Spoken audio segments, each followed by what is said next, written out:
Hey guys, welcome back to my channel. My name is Renee for those of you that are new here. I'm kind of on a roll today. I didn't realize that I had so much on my chest that I wanted to get off or at least share with you guys.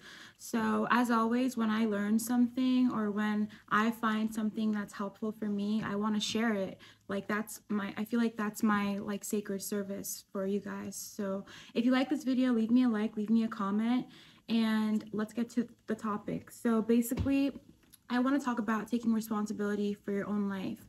And I can't begin to describe how hard that truth hit me at one point in my life because, I basically, without getting into too much detail about my past, there was one point in my life where I'm like, wow, I'm fully responsible for my life from this point on. And the truth is that that's how it is for everybody. We are all responsible for our wellness, our happiness, our mindset, the direction of our life, our life's purpose. We are responsible for that. Of course, outside of relying on our faith, whatever that is for you, we are responsible for our life in co-creation with the divine. You know what I mean?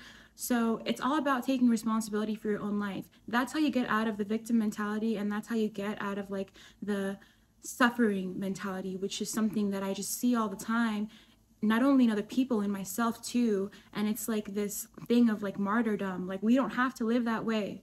We do not. Okay, so this is a reminder. And basically I want to talk about taking responsibility for your own life because I also just had a bunch of freaking inner work that hit me last week, and a lot of triggering situations. And this was one of the things that I got reminded of, something that I already knew that I seem to have forgotten, that I had to really do the inner work on myself to get myself to a better place in my mentality again. And it's that sometimes we give people too much power over our life, when in reality we are at we have a higher authority over our life than anybody else. Once you accept that, and once you realize that you are the authority in your life, that things get a lot easier because you stop relying on situations, on people to give you the things that you want. And I realized that I was putting too much pressure and giving somebody too much power to kind of decide how one aspect of my life was going to go, and that's wrong. I'm wrong for that, because the truth is that there's a million ways that things can play out, especially when you have faith. You never know what's going to happen. You never know what door is going to open. It doesn't have to fall all on the outcome of one situation, on the outcome of what one person is willing to do for you.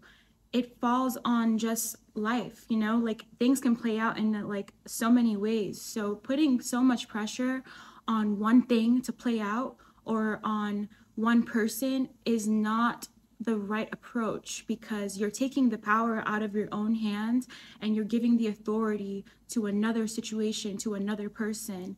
So a sign that you're not taking responsibility for your life is that you're putting too much pressure on a situation or on an outcome, and thinking that that's the only thing that's going to make you happy. That's the only thing that's going to better your circumstance if this one thing goes right. When in reality, a better approach and a better mindset shift is to remain open to the million ways that you can't even see of how the situation is going to play out. And I can't begin to describe all of the ways in my past that this has happened for me, where I didn't know how something was going to get better, but it just did. God just opens doors. God just makes things happen. There's an infinite number of ways that things can become better for you. And you are doing yourself a disservice to think that there's only one way or there's only one thing that can make you happy, because that's not true. That is just simply not the truth. So, taking responsibility and accountability for your own life is the first step, and taking the power out of other people's hands. I was in a situation last week where, and actually for the past couple of weeks, where I thought that the only way that I would relieve pressure on myself, on my own circumstance right now, is if this one thing happened. And I didn't realize that I was putting so much pressure on it, and I was putting so much faith in just that one thing, that when it didn't happen, I almost felt like, what am I gonna do now? I got into this victim mindset, and I started to feel kind of you know, there's no other way that this can sort out. This has to be the way that it sorts out, when in reality, that's not true. I can meet this person, I can go to this place, I can get this opportunity, and things can work out for me. So now I'm in a place where I've, you know, realigned with my faith and with the truth, and not the lie. And you can tell something's a lie when you feel fear and negative emotions in your body and you feel the sense of defeat. That's how you know something's a lie, because the truth is that there is an infinite number of solutions. And one of the quotes that comes to mind that is so freaking true, and that's why he's my celebrity crush. Albert Einstein is my celebrity crush. I tell everybody that all the time, because this man's mind, he's a genius, obviously, but like seriously, in other ways that people don't give him credit for, he's a genius, and like just mindset stuff, because he said that you can't solve a problem from the same level of consciousness that created it.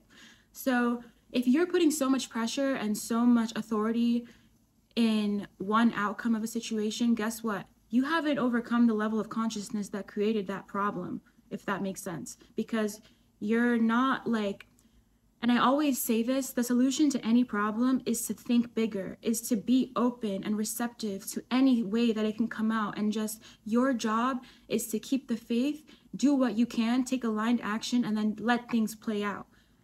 Being in a place where you feel like you have to control every little thing, control a person, control a situation, that is not overcoming the consciousness of that problem. You are just creating stress for yourself, more, you know, most importantly. So you can't solve a problem from the same level of consciousness that created it, meaning the vibe that you were in when you had that problem, when you're thinking of that problem, guess what? You have to rise above that in order to create a solution, or at least be open to a solution. A lot of the time, solutions are right in front of our eyes, and we're just literally not able to see it because we are so focused on the problem, and we are so just like honed in on this one way that this thing can play out. And you are taking away your power from that situation when you choose to be in that victim mindset, in that lack mindset. So that's what I pretty much have to say about taking responsibility for your own life. But one more note on this topic that I think is kind of related, but maybe I'm just going on a tangent, is that you can't let people tell you who you are. Don't let people tell you who you are. I've had experiences like this more than one time. And sometimes it's even from people that mean well, and they're just, you know, projecting what they think of you, and it becomes hard to not think of yourself in that way. So for example, if you have a toxic parent and every single day they're telling you you're a piece of shit, or, you know, you're in a toxic relationship and, you know, the person is telling you that you're this, you're that, guess what? Don't let people tell you who you are, honey. Like, you know who you are, okay? Don't let people tell you who you are. And guess what? If you don't know who you are, you have some inner work to do on yourself, because you're going to be very malleable, and you're going to let people tell you you're this way, you're that way, so much to the point where you start to believe it when it was never true in the first place. So know who you are, and don't let people tell you who you are. I was in a situation like this last week where I wouldn't say it was a fight, but basically the person was trying to tell me what I believe, or how, like, whatever she thought of me, you know. For a brief moment, I'm like, oh my God, is it true? And I felt terrible about myself. But no, it's not true. That's just what she thinks. That's her perception. I know who I am. I know that what she was saying is not the truth, because I know who I am, and I don't let people tell me who I am, and I have my own opinion, and I have the authority over my life. So, you know, don't let people tell you who you are. Don't let like other people's opinions or circumstances berate your character, you know, like know who you are on the inside and take responsibility for your own life, because that saying is so true. Like, if you don't have a plan for your life, a purpose for your life, guess what? You're going to become a part of somebody else's plans for you. And that can go either way, okay? Because you've, at that point, given up all kinds of control, and you are just going to be like, you know, going with the flow of whatever somebody else has decided for you, when you might have not known that you have the power to decide that. So take responsibility for your own life. Don't give so much power and like authority to another person or to a situation, thinking that this is the only way that things can work out. Keep the faith, my hair is a mess, remain open-minded to the millions of ways that things can work out for you, and that's your job in this situation, you know? So yeah, take responsibility for your own life. Okay, I think I've gotten all of my messages out today. I just woke up on fire. I woke up on fire today. If you like this video, leave me a like, leave me a comment, and subscribe to my channel. Thank you so much for 1,000. I really appreciate y'all. Bye.